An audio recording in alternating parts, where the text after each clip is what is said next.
Oh, well, the report will be written to somebody else, like your church, the examples that I gave you. But what I want in a transmittal letter is a letter to me or to peer review people, if that's the case, that explains what we need to know since we're not the intended audience.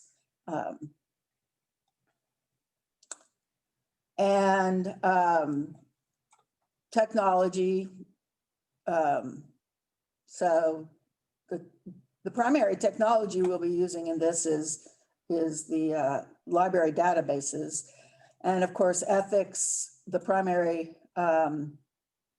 ethical issue we're dealing with is the documentation. And then design and formatting, language is clear, and meeting deadlines. Does everybody, by the way, know how to find the rubrics in Blackboard? Is it not just on your Weebly? Well, no, I'm talking about within Blackboard. So in any assignment, you're going to see a rubric that I will use for grading. Oh, I already submitted that. So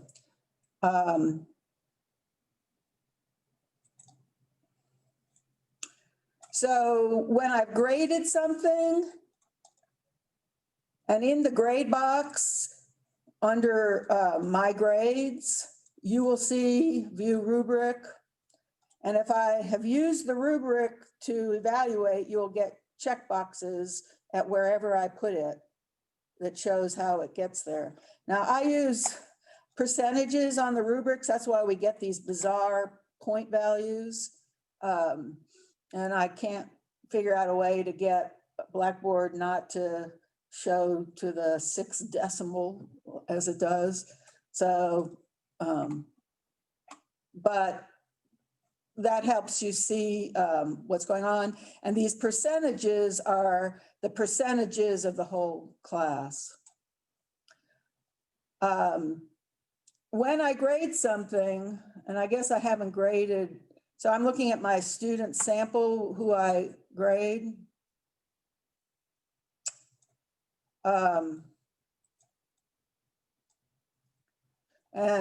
So I haven't graded this, but you can still see the rubric. So just want to remind you that you can see the rubrics both before you turn things in and later when you have things graded. So we will be using the following resources. I think probably you've heard the term open source textbooks, or OEM, open educational materials. That's the real trend. We're trying to, as instructors, not to have you have to pay so much money for textbooks. I do really believe that this textbook is a really worthwhile value. It's $20 or less if you can find it used, and it is something that you can keep forever. And I guess partly because I grew up prior to the internet, I find it useful to be able to look somewhere that I always know where things are. So, this is what I use to check on my APA or MLA, and if I have any grammatical issues, I can check here as well. And things that are commonly a problem, I can tab, etc. So I strongly recommend it. There are plenty of resources out on the web, which I continually try to point you to, assuming that you might not have it. So I haven't used an overall textbook for this course, partly because I haven't ever found a print textbook that I like. And so I use little pieces from different places. This is a pretty good one, and so we're using it for this assignment. You click on it and it's set up a little different than some of the others. It's an actual like PDF that's out there rather than a some kind of internet thing. And it allows you to download the book. You can download it as a digital PDF, which means it'll be on the screen. You can download it as a print PDF. And if you see here, it is now showed up there. That means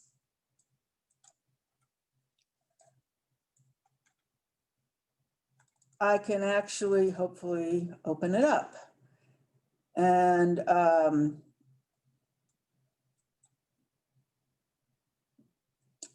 except that there is no software on this computer to allow me to open it up.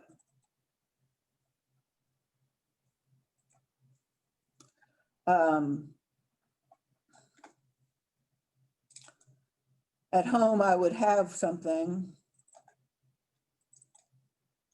Yeah. In Microsoft, it would be Edge probably, right? Well.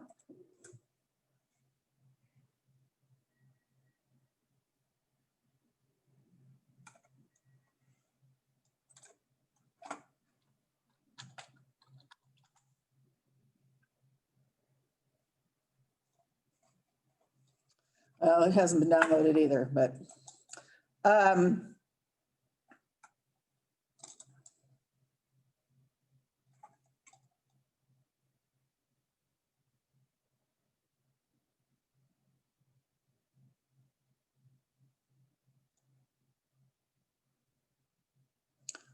I think Open Document is open source.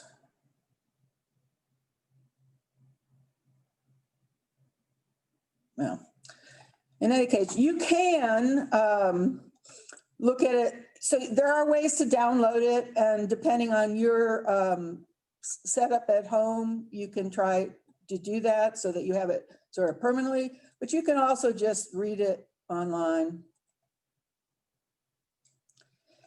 And I don't know if any of you use the online, the digital things like not Audible, but Kindles or at the public libraries.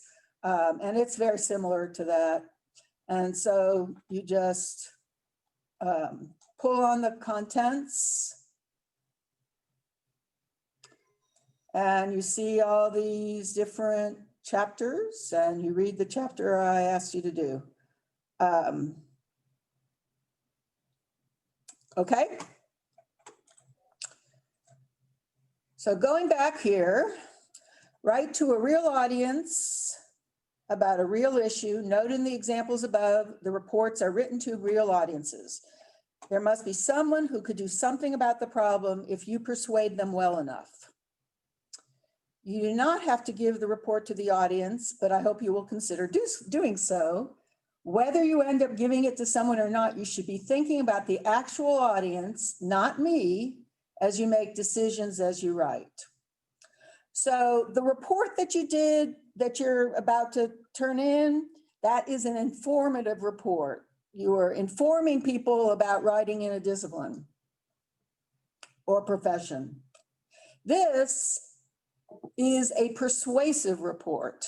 So its purpose is different. You are trying to convince somebody that whatever you're saying is a problem, and that they ought to fix it.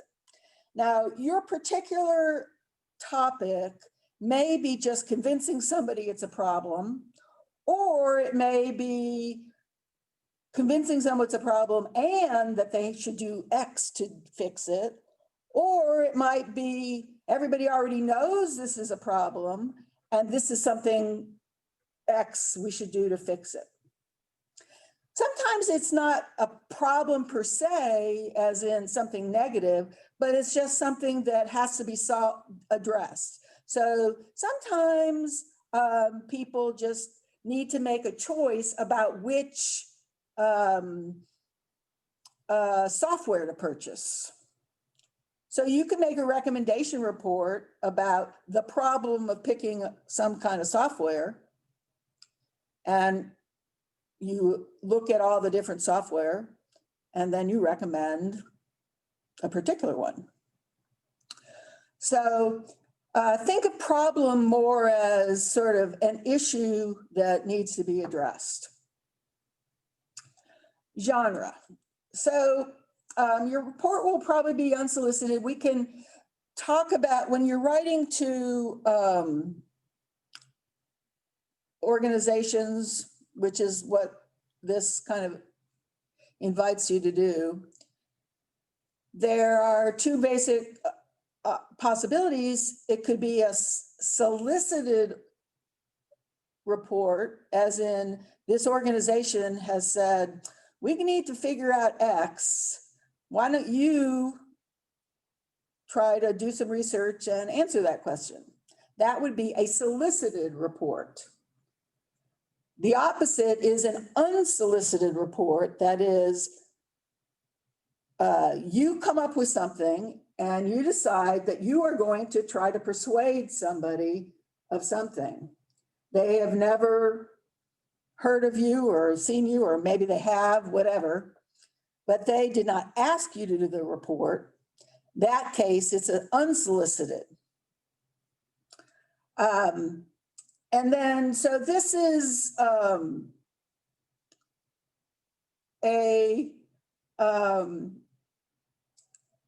something that will help you decide what kind of genre you might do.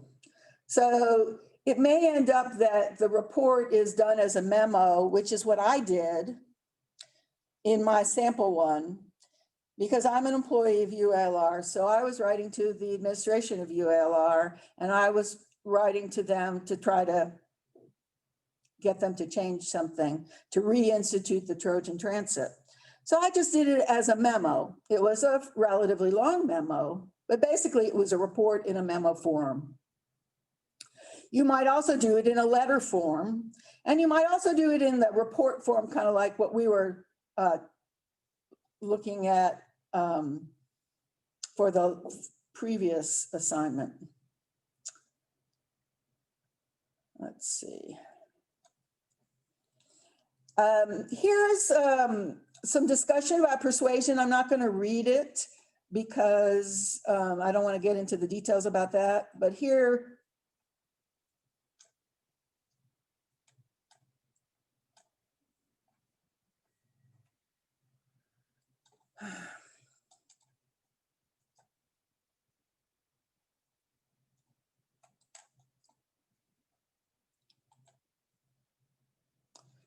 so here is my sample draft of a persuasive report.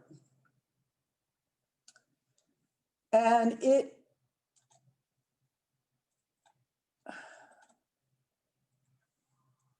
is in a memo form, but it is like the reports you're doing now. It's got headings and it talks about my reasons. And then at the end, it has my references. At the time I drafted this, I did not have any, I had done the research, but I hadn't actually incorporated the research. So this is a draft, and my little highlights are where I was going to put the information that I'd already done. This is a good point to bring back to the point I made last class about avoiding just making your thing a cut and paste from what you've done. So I have done research and I've got notes, and I know what each of those articles that I read said. But I wrote my draft without those sources in front of me. And I wrote my argument and thought about where the sources would fit in my argument. And so once I've written that, then I can go back in and extend the thing with the actual sources. And I probably won't even use any quotations, because this is not the kind of thing where there's a whole lot of quotations that are important. But notice I'm citing, Mercury News article. And so there's some Mercury News article. Community college parking jams drive students to distraction.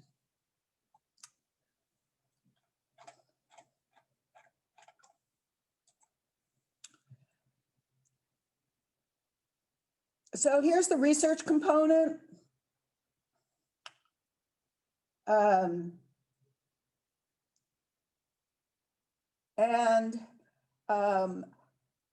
I discourage you from doing Google searches. It's not that there's not great stuff out there on the web.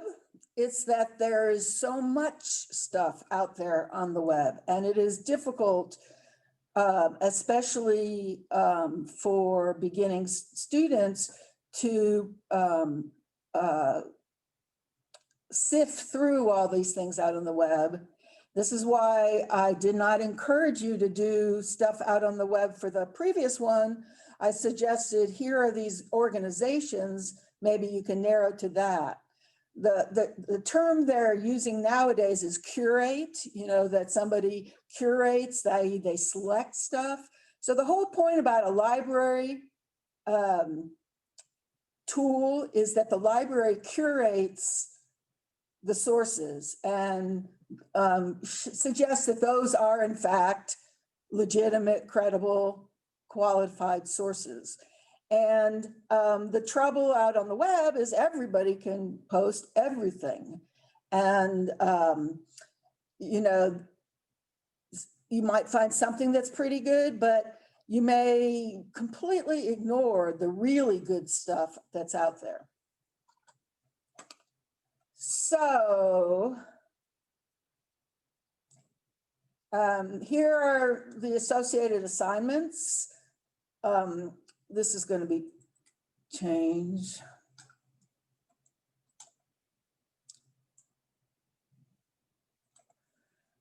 I haven't quite figured out how to have you guys do the brainstorming and planning. It'd probably be a discussion in Blackboard, not a blog. Has anybody used a blog in Blackboard? Like a discussion No, board or? A blog. Blog's a slightly different tool in Blackboard. Yeah, I don't want to get into trying to teach everybody that. An annotated bibliography and a cover memo included with both drafts and revisions of the report.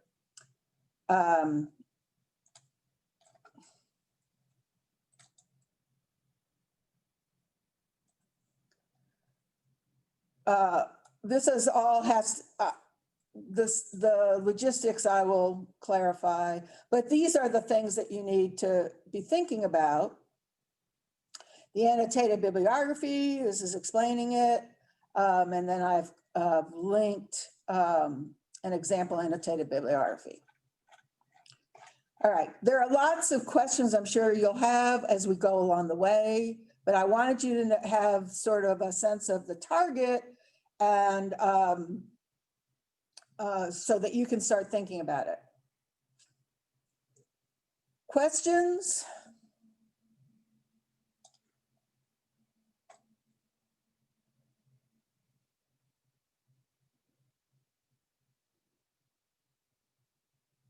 Great. Okay, as I said, I will get the details on dates more fleshed out. I just kind of made the decision this morning to not do the group approach. And I apologize for not having things clear. I wonder why announcement is, oh. Okay. All right.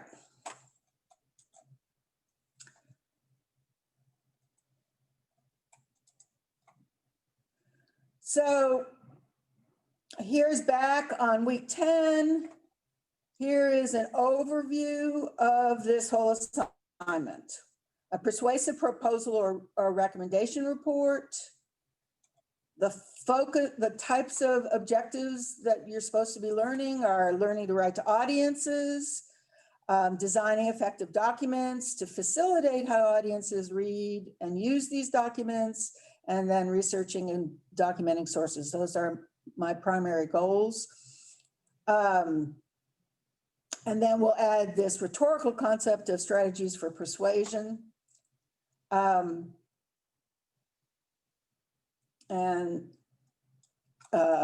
Then these resources, which were included in the assignment, and the activities which I will flesh out.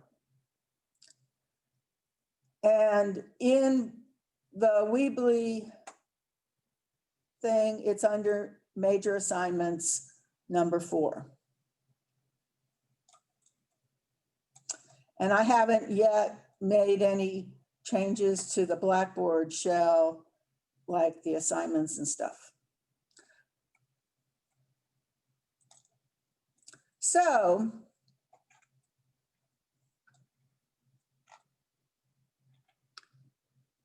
not to keep mine, I'd rather it be individual. Yes, Ariana. Okay. So now what we're going to do is I'm going to divide you up into your groups for you to discuss with your papers, discuss your papers. And I think most of you have realized that when you're in these breakout rooms, you can request me to come and talk to you, which I'll be happy to do. Realize that sometimes I'll be talking to somebody else, and so I won't be able to come right away. So I am going to make the breakout rooms. I think it's 4. 1 miscellaneous, 1 BSW, and 2 nursing. All right, so breakout room 1.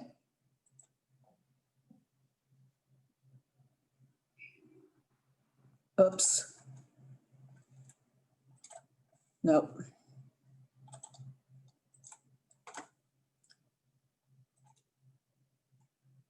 I want to do it manually, sorry. Rename, this is going to be miscellaneous group.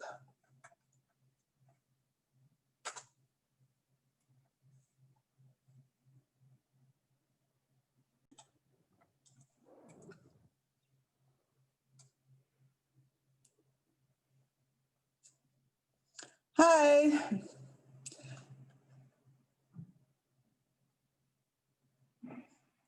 I'm going to find some better pictures for later, but this is what I could find that was a free Halloween background.